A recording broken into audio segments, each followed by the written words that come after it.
Gracias, presidente. Entonces vamos a dar inicio a las charlas.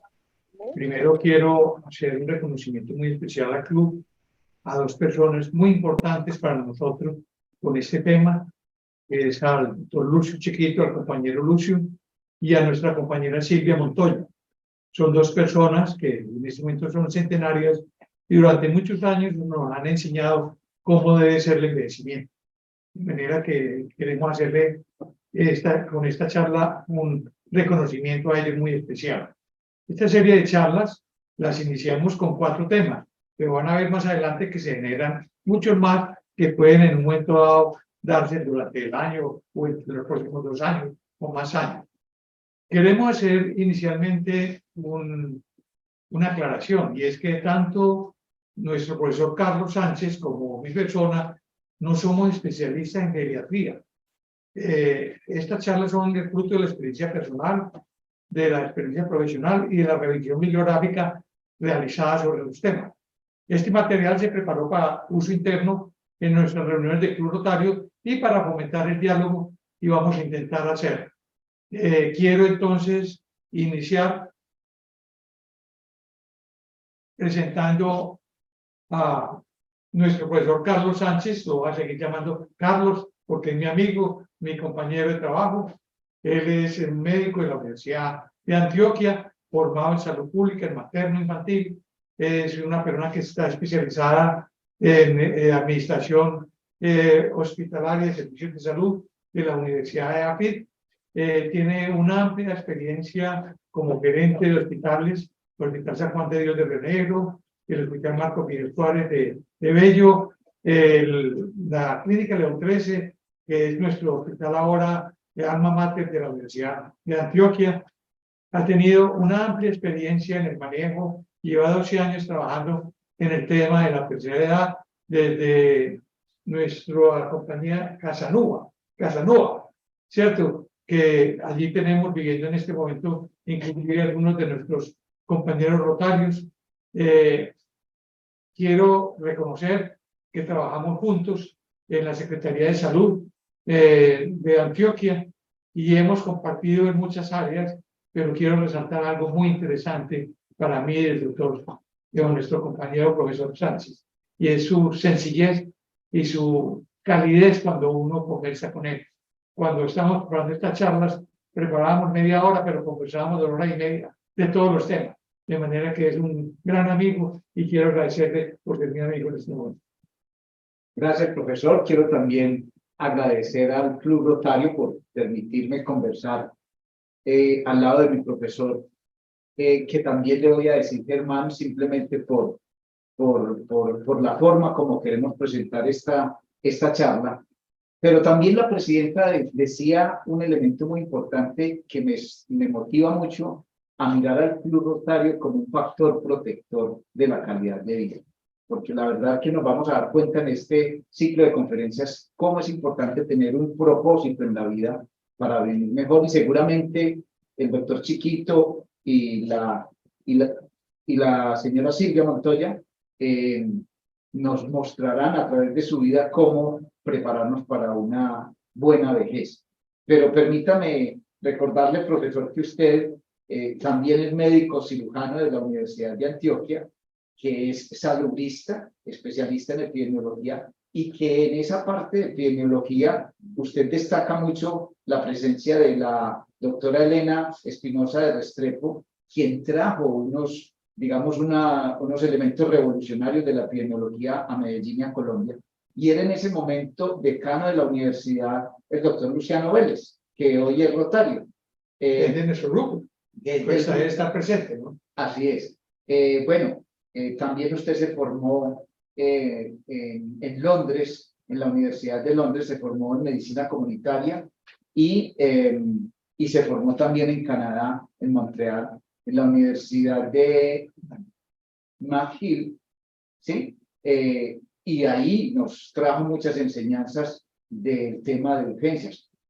En su experiencia administrativa, usted pues ha ocupado muchos cargos, entre ellos usted fue decano de la Facultad de Salud Pública de la Universidad de Antioquia en 2 ocasiones, también estuvo como secretario de Salud Departamental, siendo gobernador el doctor Gilberto Mejía, que en paz descanse, Echeverry Mejía, Gilberto Echeverry Mejía, quien fue vilmente asesinado, pues y todos recordamos esa situación tan triste.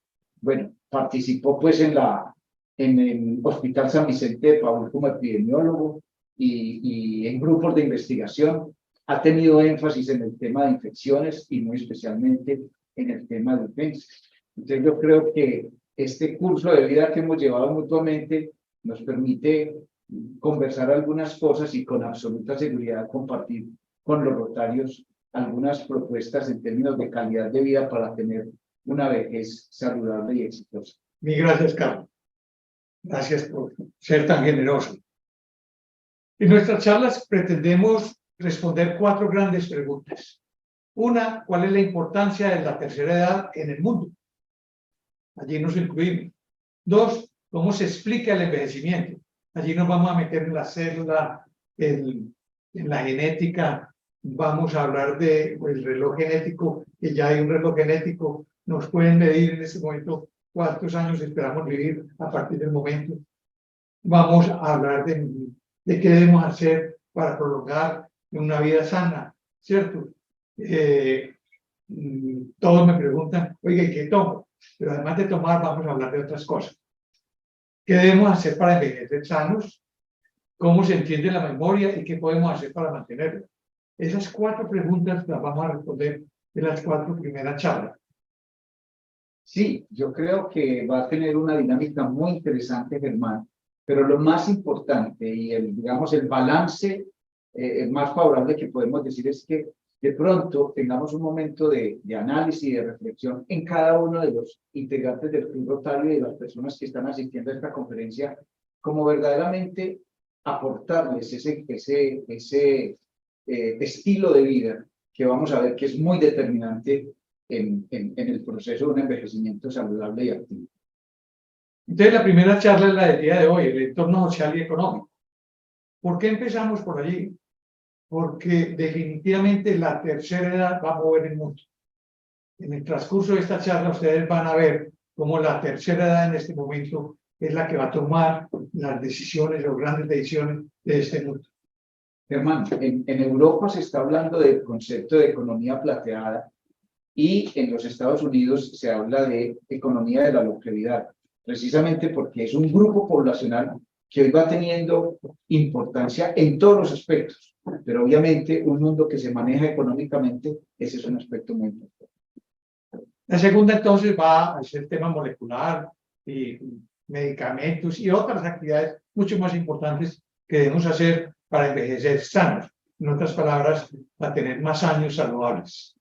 Eso es lo que hacemos en biología, decir, no hay que agregar años a la vida, sino vida a los años. Y yo aquí agregaría más años con más salud. Tercero, cómo afrontar el envejecimiento. Aquí está toda la experiencia de nuestro compañero Carlos. Y quisiera también invitar a esta charla que nuestro presidente le invitará a Dora, nuestra compañera que maneja nuestro centro de tercera edad, porque allí también hay mucha experiencia. Entonces vamos a tratar, no lo hemos dicho todavía, vamos a hablar con ella para montar en la tercera charla, complementarla con la experiencia que tenemos en los Rotarios con nuestro hogar de tercera edad.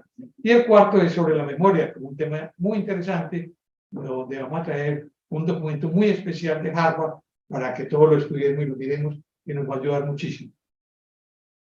Hay otros temas que inmediatamente salen, y es, ya comenzamos con el doctor Luis Fernando Henao, nuestro compañero, nuestro macero, para que nos hable de salud oral y el envejecimiento. Es un tema muy importante, demasiado importante, y él nos lo va a dictar.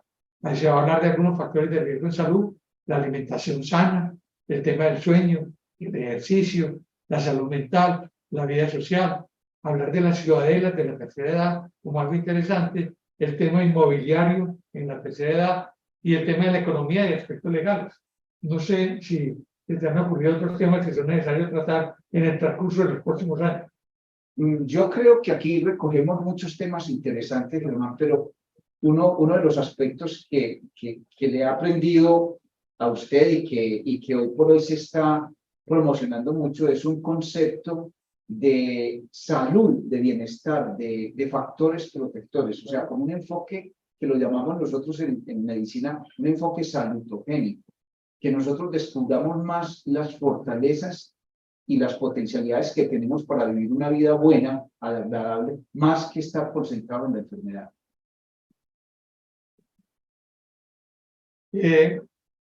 Revisando el tema, me encontré con un concepto que en alguna otra forma lo decía yo, y es que el tiempo es realmente lo que uno entrega cuando uno trabaja. Cuando uno le da a alguien algo, uno lo que está entregando es su tiempo. Por decir algo, cuando usted trabaja, usted usa su tiempo para generar bienes o servicios, ¿cierto? Lo que está entregando es su tiempo de vida. En otras palabras, el tiempo es la divisa que usted tiene desde que nace. Entonces se trata de manejar de una forma lo más racional posible la divisa, que puede uno crecer la divisa, tiempo con buena salud. No sé si habías pensado en el tema del tiempo como divisa y el tema del envejecimiento. Bueno, la verdad es que no, pero es una realidad. En última instancia, eso es lo que entregamos. Casi que uno podría decir que lo que se da es el tiempo. Obviamente enriquecido por algunas experiencias y conocimientos, pero en última instancia es tiempo lo que otorgamos. O sea, la bondad de una persona está en entregar su tiempo a otra persona, en otras palabras. Ya sea porque trabajando consiguió algo y lo entrega, en el fondo es un proceso intermedio de su tiempo para entregar. Muy interesante, y entonces me encontré esta frase de Edith Sánchez: nuestra sociedad está conformada y predispuesta en aprender y adquirir habilidad en gestionar nuestras posesiones y nuestra riqueza, pero casi nadie se preocupa en ser hábil en la correcta gestión del tiempo. Interesante, ¿no? Sí. Dejamos pasar el tiempo y resulta que nos roban muchas personas o muchas empresas el tiempo. Cuando nos mandan mensajes que no nos interesa leer, nos están robando tiempo. Además, Germán, es una distribución muy democrática. Todos tenemos una vida unos días de 24 horas. Depende cómo los utilices tú, se va a dar mejor aprovechamiento de ese tiempo o no. Entonces, creo que todo el mundo y todas las personas tenemos un tiempo equitativamente distribuido. Resulta que en el mundo y en América se tiene la década del envejecimiento. Empezó en el año 2021 y va hasta el año 2030. La Organización Mundial de la Salud y la Organización Panamericana de la Salud declaró esta década como la década del envejecimiento saludable. Tiene que ser saludable. La idea no es tener más años, sino más años saludables. Y el propósito con esta declaratoria es que se junten una cantidad de actores sociales, entre otros el Club Rotario, a buscar ese propósito de un envejecimiento saludable. Que hayan muchas acciones de sectores oficiales y sectores privados pensando en cómo alcanzar ese objetivo. ¿Y cuáles son esas 4 áreas que se plantea para la década, para esta década del envejecimiento? Pues son tan importantes que yo quiero permitirme leerlas directamente para que nos queden claras. En primera instancia, es cambiar la forma en que pensamos, sentimos y actuamos hacia la edad y hacia el envejecimiento. O sea, yo creo que es cambiar ese inconsciente colectivo. Yo quisiera mencionar que nosotros pensamos muchas veces, o muchas personas piensan en el proceso de envejecimiento como que voy a estar postrado, voy a estar enfermo, voy a estar débil. Pero es un pequeño porcentaje que posteriormente les explicaré más en detalle, un pequeño porcentaje de la población mayor. La población mayor, o sea, el envejecimiento y la vejez es un proceso que tiene fortalezas y que tiene también algunos aspectos de riesgo, como pasa en la niñez, como pasa en la juventud, como pasa en la edad madura. En todas las edades tenemos factores protectores y factores a corregir o a protegernos de los grandes factores de riesgo que existen que tener en cuenta en este instante. Nosotros en la tercera edad tenemos una serie de factores de riesgo de trauma en la casa. Sí. En algún momento deberíamos tocar ese tema. ¿Cómo prevenir el trauma en la casa? Sí, señor. Y absolutamente unas adecuaciones para vivir bien, adecuaciones mínimas, que posiblemente sería un propósito muy interesante para el tributario, porque hoy en las unidades residenciales de Medellín, para que no nos vamos lejos, fueron hechas para grupos poblacionales jóvenes, que cabían fácilmente por una puerta, que la cocina les alcanzaba fácilmente, y resulta que la casa es el sitio donde más accidentes se presentan en la persona mayor. Entonces ese sería un tema bien interesante. Bueno, muy bien. El segundo componente es asegurar que las comunidades fomenten y capaciten sobre las personas, sobre las capacidades de las personas mayores. Eso es bien importante y hay que hablar de las capacidades diversas. La persona mayor tiene unas formas y unas experiencias que definitivamente hay que mirar eso bueno que hay en la persona mayor. Las cosas buenas, las Te voy a capacidades. hacer un comentario. Los romanos, cuando nacía un romano, hace 2000 años, un poco más, su esperanza de vida era 25 años. O sea, en 25 años tenían que aprender, llegaban a la adolescencia, salían prácticamente para el ejército y tenían que transmitir en 25 años toda la experiencia acumulada, toda la tecnología, todo el conocimiento de la nueva generación. Ahora tenemos una oportunidad enorme, tenemos no solamente más conocimiento, más tecnología, sino una gran posibilidad por tener una tercera edad, una edad más avanzada como esperanza de vida. Eso nos permite que las sociedades aprovechen la experiencia de las generaciones anteriores y la transmitan. Tengo que decir, Germán, por este comentario que haces, que nosotros históricamente nos hemos acostumbrado a vivir el curso de vida como en tres grandes momentos. Un primer momento que va desde el nacimiento más o menos hasta la tercera década, en donde nos preparamos y nos formamos y acumulamos conocimiento para ir a producir en el segundo componente, el segundo momento de ese curso de vida, donde nos volvemos productivos, y un tercer momento que ya es como la jubilación, el jubileo, como disfrutar de todo eso que hicimos.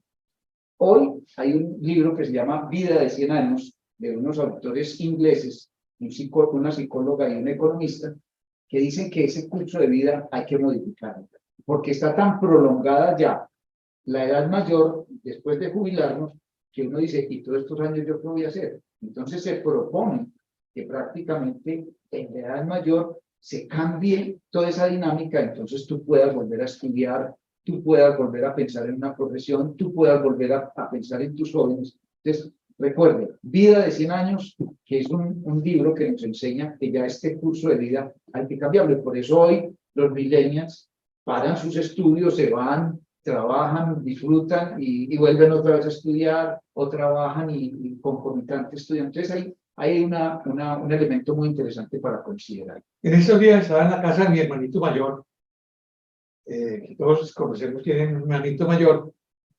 y lo veía jugando con el nieto y enseñándole. Y el nieto embelesado, aprendiendo. Era como una esponja, ¿cierto? Y yo miraba especialmente la transmisión, la educación que puede, y el acompañamiento que puede dar el abuelo que le al nieto.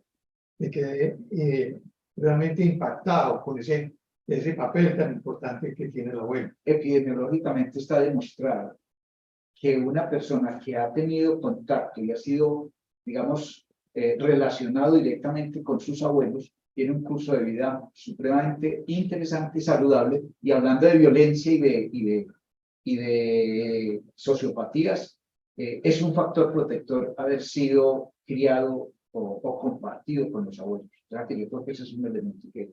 A mis compañeros les recomiendo una película muy hermosa, que la encuentran en Netflix, se llama El Pasante, donde una persona de tercera edad llega a una empresa por una, diría, casualidad, y esa empresa entonces empieza a hacerse camino. Primero todo el mundo lo mira raro, dice, ¿este qué viene enseñamos acá? Y empieza a hacerse amigo de los jóvenes, y los jóvenes a enseñarles manejo de computadores, y después se acerca a las personas, a la secretaria, y le ayuda a organizar su tiempo y organizar su escritorio, y después llega la dueña y presidente de la compañía y empieza a ser tu amigo y empieza a colaborar, y al final terminan haciendo tai chi juntos. Muy lindo la película, se llama El Pasante, donde allí se puede ver todo esto aspecto. Déjeme contarle que el tercer componente de la década del envejecimiento saludable es precisamente la oferta de servicios de salud y tener una oferta de servicios de salud más orientada hacia la prevención, hacia la atención primaria, que es un tema que usted maneja mucho más ampliamente que yo. Entonces, ese es uno de los componentes que tiene considerado esta década del envejecimiento saludable. Y el tercer componente es brindar el acceso a la atención de largo plazo para las personas mayores que lo necesiten. Eso es bien importante en un sistema de salud de cualquier país del mundo, que nosotros no lo tenemos en Colombia, es tener esas instituciones de mediana y larga estancia, que la gente cuando esté en un hospital vaya específicamente a la conservación y la recuperación de la salud, pero que cuando necesite otra atención tenga unos centros de larga estancia, como los home centers que se conocen en Canadá y en los Estados Unidos, en donde nosotros podemos atender por parte de enfermería, como es el caso de Home Nurse, por parte de enfermería o por parte de fisioterapia, que no tengan toda la complejidad de un hospital, que eso lo hace más costoso. Nosotros hemos dicho que el hotel más costoso es un hospital. Entonces, Colombia va a necesitar tener unos centros de mediana o de mediana y larga estancia que complementen la acción que hace un hospital. Es bien interesante ese asunto. Pero usted me dispara una idea que voy a arriesgarme a decirla. Y es que estamos tal vez en la década donde vamos a hacer un quiebre, donde la población de tercera edad no hay que guardarla en un sitio, sino que hay que integrarla totalmente en forma productiva a la sociedad. ¿Será eso cierto? No solamente es cierto, sino necesario. Si no necesario. A mí me tocó dirigir residencias, y lo quiero contárselo como una infidencia. Me tocó dirigir centros de alojamiento a personas mayores, donde la familia decía, no digamos que aquí está mi papá o mi abuelito, digamos que se fue para el exterior, que está viviendo en nuestro papá, porque nos daba, digamos, culturalmente nos daba pena mostrar que nuestro padre estaba en ese sitio. Tenemos que ganar ese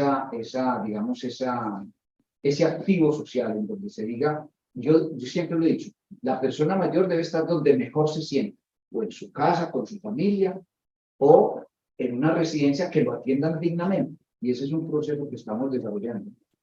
Tengo que decirlo, Casanova está aportando a ese aspecto. Cuando estábamos en la Secretaría de Salud, me encontré un centro de ancianos de tercera edad, así lo llamaban, en Urabá, vacío, totalmente construido, totalmente listo para recibir, ¿no? Y no querían llevar los abuelos, las personas a ese centro en Urabá. Me fui para Urabá, entonces cuál era la situación. Y conversando con la familia me dijeron, vean, la verdad es que para nosotros, nuestros papás y nuestros abuelos son muy importantes. Nosotros nos gusta tenerlo en la casa, nos gusta que desciende con nosotros a conversar y a contarnos historias a las 5 o 6 de la tarde cuando llegamos y ponemos los taburetes de cuero en la calle y nos sentamos a conversar. Y no queremos llevar a nuestros papás, nuestros abuelos allá guardados. Eso nos llevó a transformar ese centro en un centro de día, con bus, de manera que ellos se iban a trabajar y llevábamos a los abuelos a que tuvieran distracción, les dábamos un buen almuerzo, tenían recreación, les manejábamos y después volvían a su casa en el bus.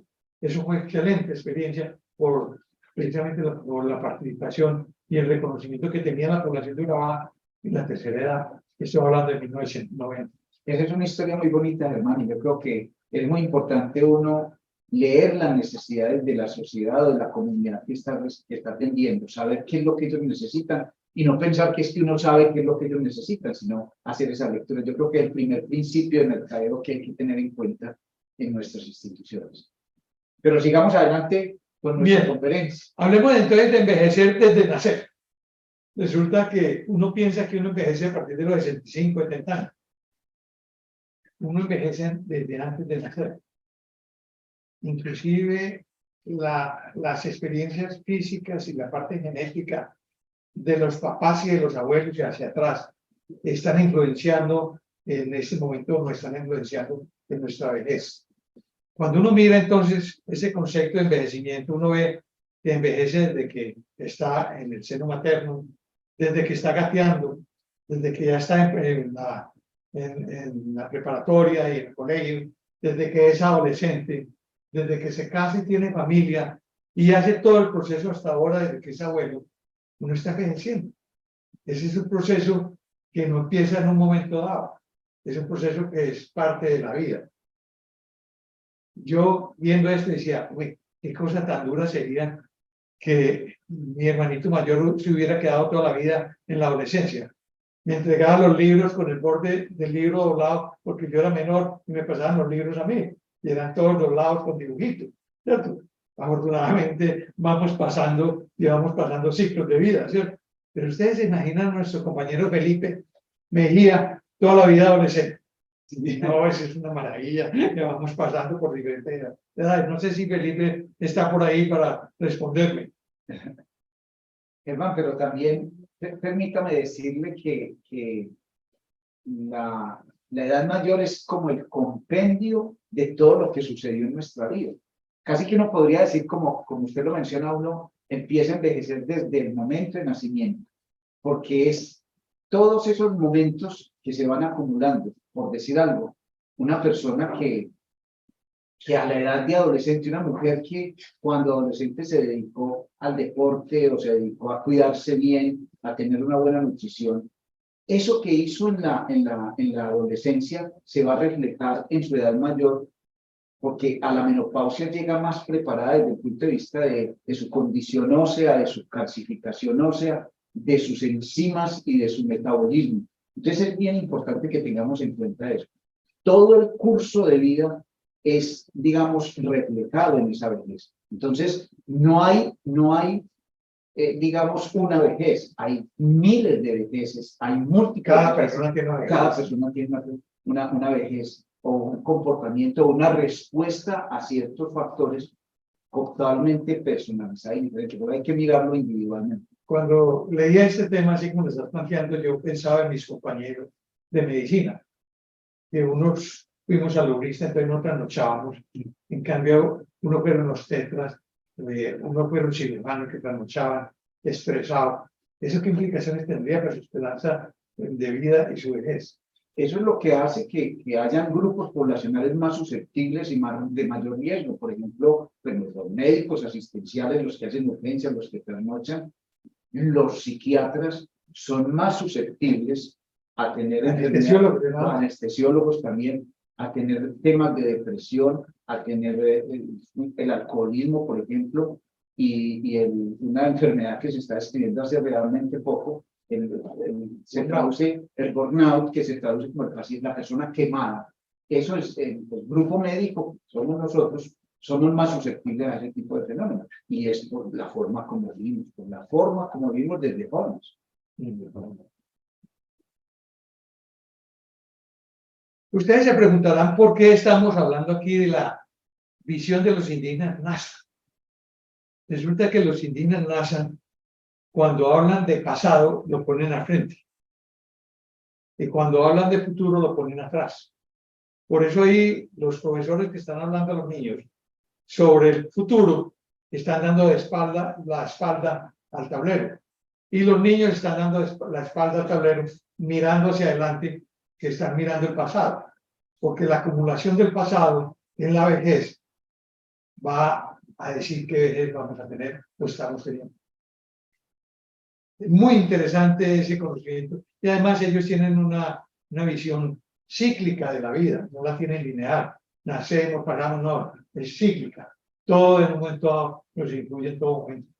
Para conocer el futuro que vamos a tener, hay que conocer el pasado que hemos vivido. Y eso que usted está mencionando es supremamente válido en el sentido de que hoy se está observando cómo va a ser el proceso de envejecimiento de algunos grupos poblacionales. Insistimos en eso. Por decir algo, un niño que fue desnutrido o un niño que fue maltratado en su edad de niñez va a tener un proceso de envejecimiento totalmente diferente a otras personas, por todo lo que estamos mencionando. Es todo el curso de vida que se analiza. Inclusive niños que han tenido problemas de abandono o niños que han tenido problemas de violación tienen un efecto también en su comportamiento como persona mayor. Pero cuando estábamos hablando de este tema, usted me tocó algo que me golpeó. Y es que yo soy prematuro. Yo nací bajo peso. ¿Qué impacto tendrá eso en la vejez?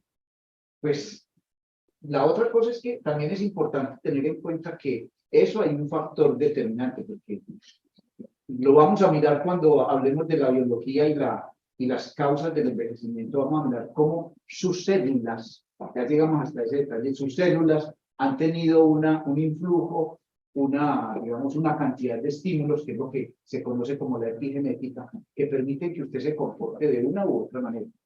Pero no solamente un factor, o sea, esto no es matemático, este es prematuro, entonces va a tener tal cosa durante vejez, sino también todo su curso de vida, porque usted puede modificar esa información que trae genética o de epigenética, la puede modificar en el curso de su vida. Cuando yo estaba estudiando recién nacidos, mis profesores nos decían, los prematuros tienen un coeficiente de incidencia más bajo. Y entonces yo levantaba la mano, y algunos estudian medicina, doctor. Hay sus excepciones, profesor. Bueno, ¿por qué no intentamos definir qué es el envejecimiento? Bueno, en primera instancia hay que definirlo como un proceso, no es una cosa puntual, ni nada de eso. Hay que entender que demográficamente se ha hecho un pacto entre las naciones para decir a partir de los 65 años, y esto se da por ciertas circunstancias que pasan a partir de los 65 años, pero es un pacto que se tiene. Hay otras propuestas que dicen, no, espera un momentico, no lo considere a los 65, porque hay mucha gente de 65 años que no es precisamente, no se comporta o no tiene las restricciones que tiene toda la vejez. Y por eso la Organización Mundial de la Salud ha hablado de una división, que ahorita lo mencionamos, de todo el curso de la vejez, digamos, desde los 65 hasta los 100 años, una división más fragmentada para entender adecuadamente la vejez. Pero de alguna manera, la vejez es un proceso que genera unos cambios biológicos,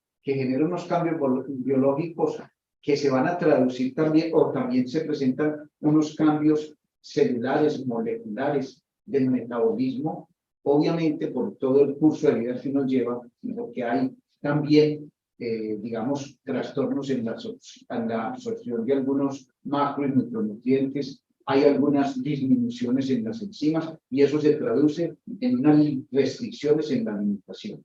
Básicamente podríamos decir que entonces la vejez es como ese proceso en donde la persona va teniendo unas deficiencias que hay que observar y que hay que cuidar y que hay que mirar con esta óptica que le estamos procurando dar, de decir, el hecho no es prepararnos para las enfermedades de la vejez, sino prolongar al máximo la juventud, prolongar al máximo la vida activa y la vida saludable, y cuando tengamos algún evento, saber cómo lo vamos a mantener. Podríamos resumir el tema de la vejez hablando de 3 tipos de cambios. El cambio físico, temporal. Segundo, el cambio psíquico. A veces nos retardamos para recordar algo, entonces caminar más lento. Y tal vez un tercero es los cambios sociales que la misma sociedad nos impone. Se podría resumir la vejez en estos 3 aspectos. Sí, y ahí también podemos recoger la funcionalidad, que es un elemento muy importante. O sea, cómo tú resuelves tus cosas del día a día y tu vida en general. Entonces, la funcionalidad podría incorporarse o tenerse en cuenta en cada uno de los. Excelente. Entonces, decimos, desde un punto de vista biológico, el envejecimiento es el resultado de la acumulación de una gran variedad de daños moleculares y celulares a lo largo del tiempo, lo que lleva a un descenso gradual de las capacidades físicas y mentales, a un mayor riesgo de enfermedad y, en última instancia, a la muerte. Así es. Bueno, pero esto no es un proceso lineal, ya tocamos el tema, sino que hay cambios, que hay prácticamente una vejez por persona, que en la actualidad hay grandes avances en el tema de envejecimiento. Lo vamos a ver en la segunda charla, inclusive medicamentos. Yo ya estoy tomando algunos de ellos, ¿cierto? Me ha ido muy bien. Tercero, que mientras envejece nos podemos educar y podemos educar, ¿cierto? En la cuarta, que se tiene una gran capacidad económica ¿Será que vamos entonces a tener una cuarta edad? No hablar de tercera edad, sino de una cuarta edad. ¿Tú qué piensas de eso? Sí, muy seguramente, y como le mencionaba, la OMS ha dividido después de los 65 años y hasta los 74, digámoslo así, como una persona mayor, digamos, reciente, o una persona mayor joven, por decirlo de alguna manera, en donde esa persona tiene toda la capacidad de ser productiva, de dinamizar socialmente, de entregar todas sus experiencias. Entonces, es, digamos, como esa edad, esa persona mayor temprana, en donde es muy productivo tanto social como familiarmente. Hay un segundo momento que se llama la vejez intermedia, que va entre los 75 y los 90 años aproximadamente, y posteriormente, ya después de los 90, se ya habla de un envejecimiento avanzado, que ya tiene ciertas restricciones, que ya tiene ciertas limitaciones. Y la OMS habla de ese cuarto momento que se llaman los centenarios o los superviejos, que ya tienen unas condiciones. Pero eso es centenario. Sí, señor. Por eso es muy importante que nos tengamos en cuenta y que observemos cómo ha sido su curso de vida para que aprendamos de ello. Yo estoy en la segunda, Sí, pero pienso prolongar hasta los 100. tengamos como referente al doctor Chiquito para que usted mire cómo puede prolongar ese tipo de... Alguna vez me dio algunos secretos. Sí, sí, sí. No hay que preguntarle. Pero no es solamente las pastillitas, sino un par de otras cositas por la red. Existen mercados para todas las edades, inclusive para nosotros los de la tercera edad. Es posible vivir muchos años y morir sano o casi sano, con buena capacidad física y mental. Esos son los comentarios sobre la definición. Pero déjenme decir una cosa, que en los adelantos médicos, digamos, ya no se habla de muerte de repente. Acuérdense que hace poquito la gente moría de repente. Y precisamente esa muerte de repente es morir en unas buenas condiciones, que a la hora de la verdad no se sabe ni interesa tanto el diagnóstico. Pero es importante saber que la persona llega en buenas condiciones casi hasta el momento de su muerte.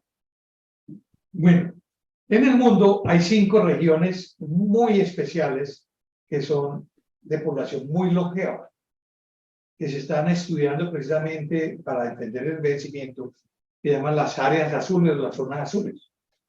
Una de ellas es en Costa Rica, en Nicoya, ¿cierto? Que es una población relativamente aislada, que es una pequeña península que tiene Costa Rica y ha vivido con cierto aislamiento, pero con cierta cultura propia. Les recomiendo que la busquen porque hay presentaciones muy interesantes y que allí inclusive cuando uno los oye, ve cuál es el secreto del envejecimiento.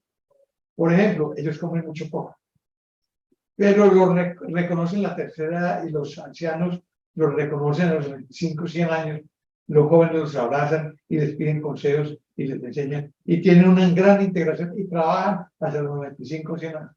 Es muy interesante. La segunda es Loma Linda en Estados Unidos. La tercera, que es bueno mencionar, es Cerdeña. Cerdeña nos enseña la dieta mediterránea.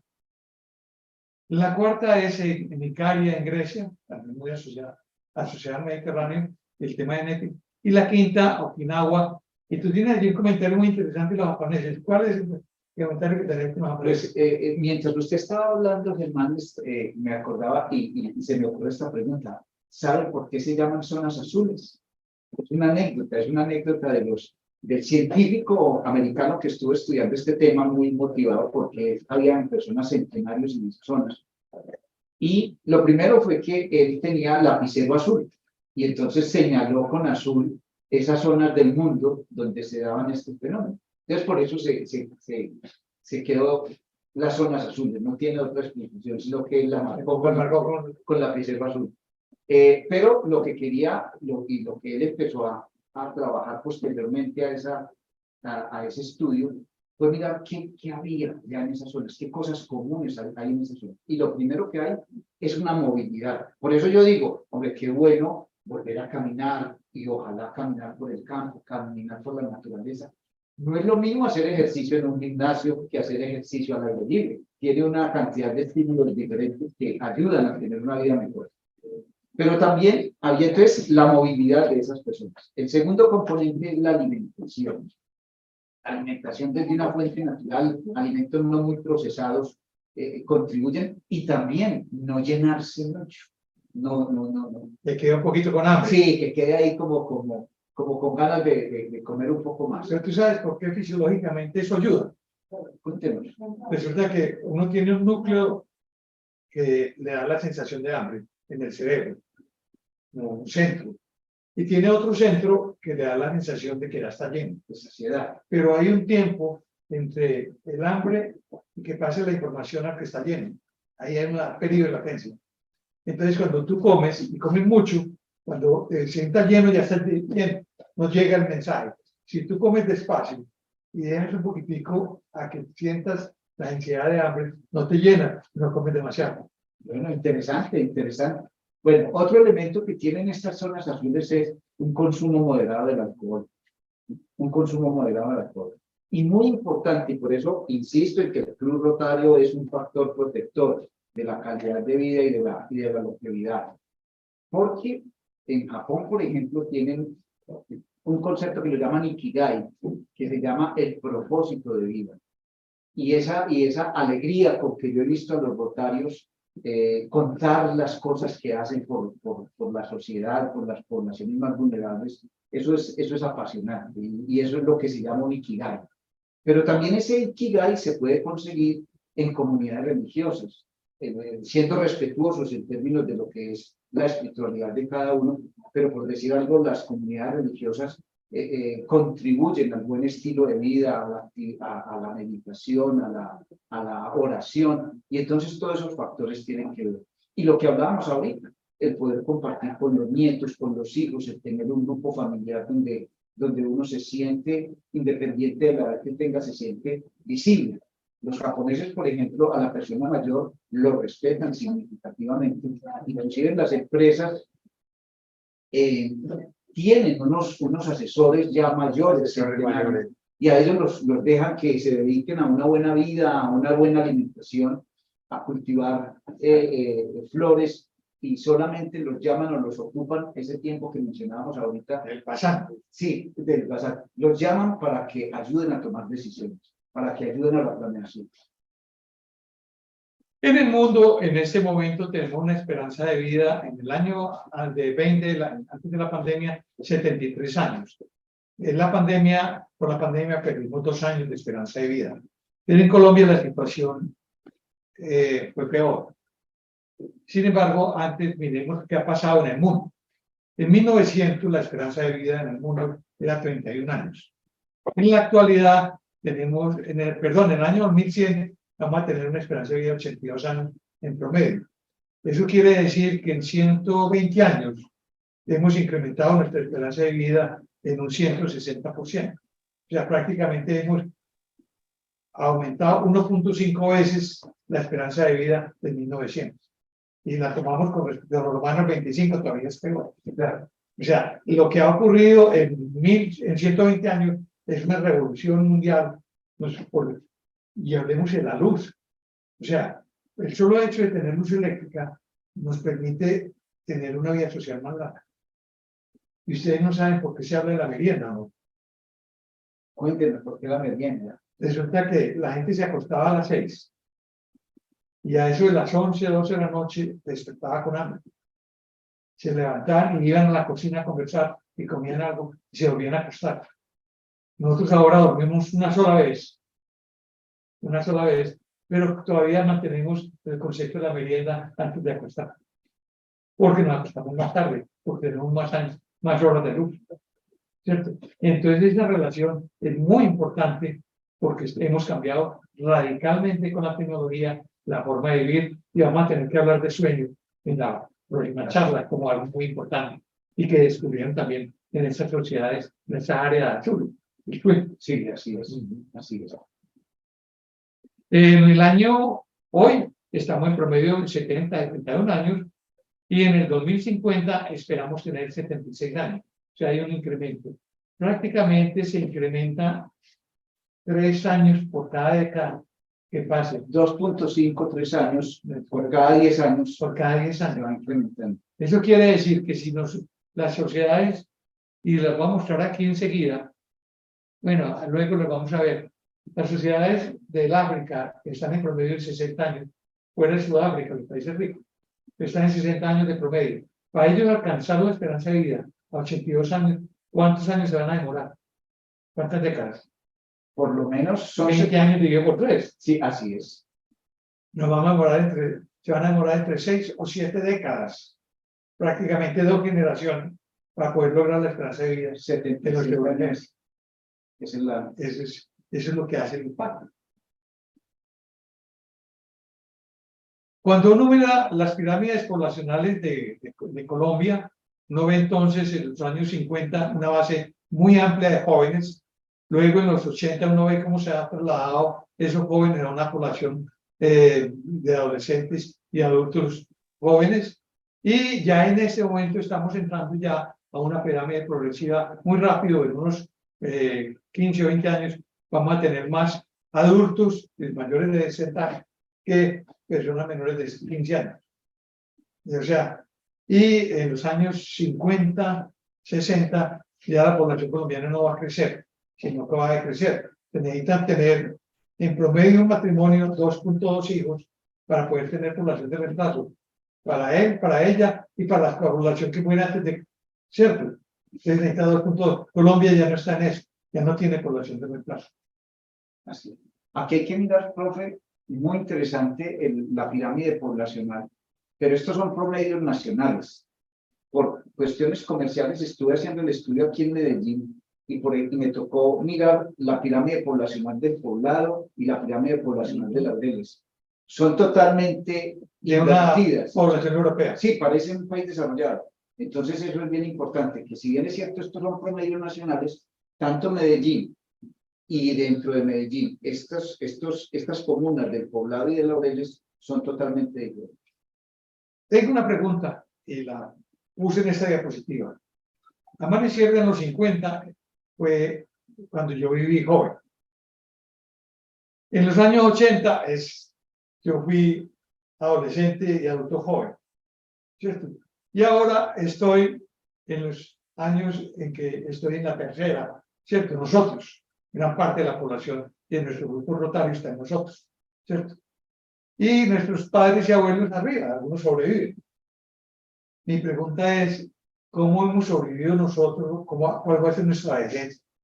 Una generación, una cohorte que le ha tocado vivir sin plástico, donde los discos eran de baquelita, donde nos reuníamos alrededor de radio, donde llegó la televisión en blanco y negro, vivimos la televisión después a color, donde de la noche a la mañana empezamos a manejar el teléfono de Dick Tracy, que era el investigador que tenía el teléfono en la mano y era una cosa de caricatura. Y ahora todo el mundo tiene teléfono, inclusive en el brazo.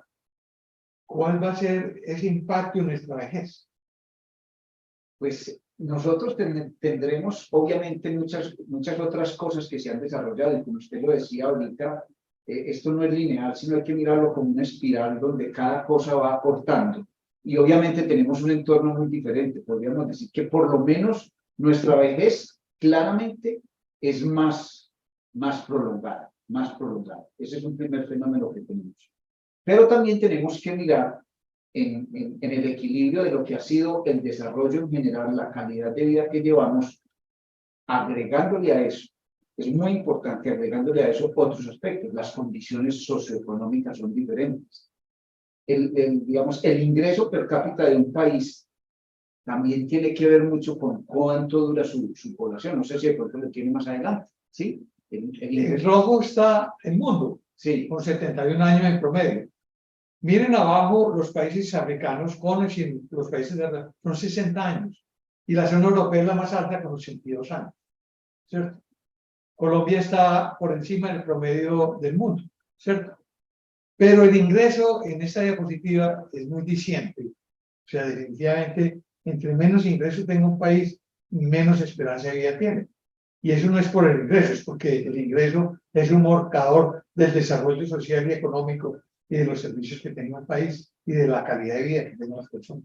El ingreso económico y lo que se le asigna a la salud guarda una relación con la esperanza de vida. O sea, en la medida en que haya más plata, va a haber más años, vamos a durar más años, digámoslo así.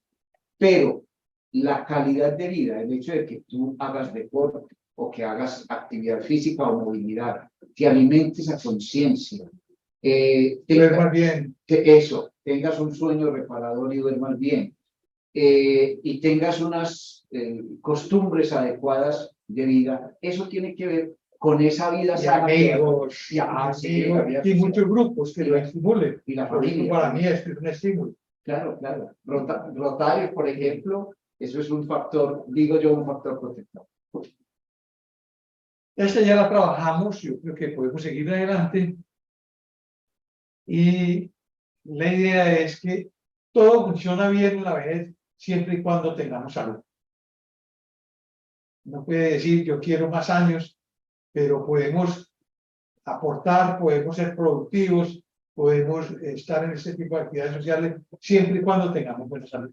Entonces, buscar la salud es condicionante para tener una vejez agradable. Lo decían nuestros abuelos, la mejor riqueza es la salud. Uno no le hacía caso, no veía eso como una bobada. Sí, claro, porque estamos en una sociedad que valora mucho el capital, que valora mucho la belleza, que valora mucho la juventud, pero tenemos que hacer una buena propuesta sobre ciudades amigables con la edad para que de pronto Medellín, ese tema lo vamos a presentar en la Cámara de Comercio el 10 de agosto, de cómo hacer de Medellín una ciudad amigable con la edad. Y tenemos un trabajo que estamos haciendo pendiente de las ciudadelas. Ah, sí, señor. Sí, señor. Bueno, vamos a terminar en estos últimos 5 minutos a hablar de la economía plateada, según el BID. El cambio demográfico es reconocido como una de las proyecciones más exactas que existen.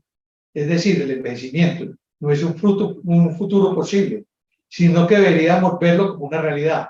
Por lo tanto, es clave empezar a trabajar con tiempo para que la región de América Latina y el Caribe se adapte mejor a los grandes cambios de las próximas décadas, haciendo frente a los retos del envejecimiento y aprovechando las oportunidades de la economía plateada. ¿Qué es la economía plateada? Miremos en esta diapositiva y hablemos de ello. Nos pasó ese. Profesor, la población mayor que hoy está por encima de los 65 es la población de los baby boomers. Esos que usted mostraba en las pirámides poblacionales, donde decía nosotros somos los baby boomers, donde nacimos una cantidad de gente y que definitivamente le hemos aportado mucho a la sociedad. Ese desarrollo que tenemos, esa ganancia de esperanza de vida, se debe a los adelantos que ese grupo poblacional ha hecho en el mundo. Hay un libro que se llama La venganza de Matusalén, y esa venganza de Matusalén tiene que ver con que hay un grupo poblacional pensador, inquieto, líder, que ha modificado muchas cosas en el mundo, y son los baby boomers. O sea, los baby boomers ya hoy están mayores de 65 años y entonces son los que están haciendo grandes cambios. Y los me hice acordar a mí de Álvaro Mejía, Álvaro Tirado Mejía. Por aquí hay alguien que es familiar de él, posiblemente está allá en Río Negro, donde tiene una presentación excelente sobre los cambios de los años 60, que nos tocó en esa generación vivirla como adolescentes sobre todo. Sí, claro, claro. Y entonces van a ser las personas mayores los que van a tener que volver a asumir ese liderazgo. Por eso no es, digamos, despreciable el hecho de que hoy muchos almacenes de cadena estén, en otras partes del mundo, estén llamando personas mayores porque son más responsables, porque tienen una experiencia, porque son más pausados, porque le explican al cliente lo que necesita saber. ¿Viste la noticia de Suecia con el preescolar en los primeros años de educación? Claro, claro. Excluir toda tecnología, volver al lápiz y al papel en la educación. Y aprender con gallinitas y con marranitos. Con marranitos. Interesante, ¿no? Sí, claro, claro, claro. A mí me tocó en el jardín. Bueno, hay 9 áreas donde se mira la economía plateada. La plateada es para los que tienen canas, yo ya no tengo, y me cayeron todas. Primero, salud, ya lo mencionamos. Lo segundo, el tema, uno va siendo dependiente de servicios, de que lo acompañen muchas veces y que eso genere empleo. Así es. O sea, se van a generar una cantidad de servicios para que me lleven en el futuro al mall a encontrarme con Carlos Sánchez a conversar en Lolita, ¿cierto? Y a comer galletas allá. El tercero es el tema de servicios financieros, productos financieros, que no es solamente el tema de la cola que lo ponen a uno, a que como usted tiene más tiempo, o sea, lo podemos demorar más y ponemos a uno que atienda más por los de tercera edad, sino, por ejemplo, la hipoteca inversa. Nosotros le vamos a dar ingreso a usted por su casa, la compramos ya y usted no la entrega cuando él muere. Ya hoy los bancos te están llamando a que la pensión la consignes y que hayan tarjetas de crédito para pensionados, que hayan opciones, porque hasta hace relativamente poco no habían préstamos para personas mayores de 65 años. Hoy ya los bancos están pensando en eso. Yo, por ejemplo, soy miembro de una cooperativa, posiblemente tú. A mí me impresiona una cooperativa que hicimos desde los años 70 todos, donde cuando uno va a la cooperativa ya el tema de la edad es una limitación de los servicios. Así es. Así es. Y es una cooperativa que se construyó desde ya. Yo pienso que hay que tener en cuenta, ¿cierto?, cambios muy importantes que hay que hacer en los temas financieros. El otro tema es el tema de vivienda y las ciudadelas que mencionamos ahora y el tema inmobiliario.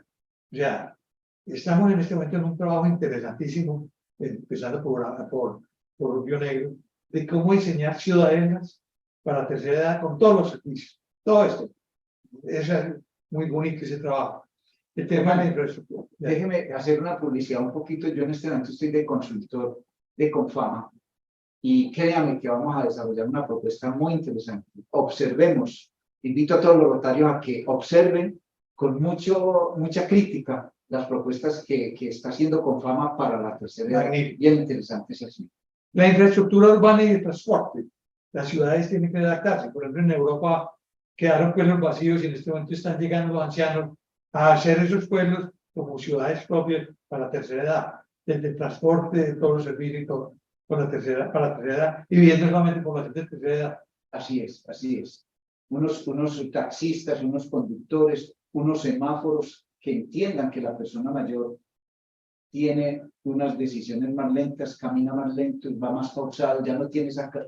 Yo en los semáforos nuestros ya los conozco, por ejemplo en mi casa. Para pasar yo en escuadra, que no debiera hacerlo, pero para poder tomar los dos semáforos en verde, yo sé que tengo que pasar a una velocidad rápida y aquí correr para poder llegar al lado, allá sí que se va a hacer rojo. Mire, esa es la cultura, profesor, darle la oportunidad que la gente mayor asista a los eventos culturales. El mercado laboral. Resulta que hay una gran cantidad de mercado laboral para la tercera edad, que inclusive pasa por los computadores. Nosotros fuimos una generación que aprendimos hasta manejar computadores. Sí, en este momento, ahí estamos en este momento, en zona virtual.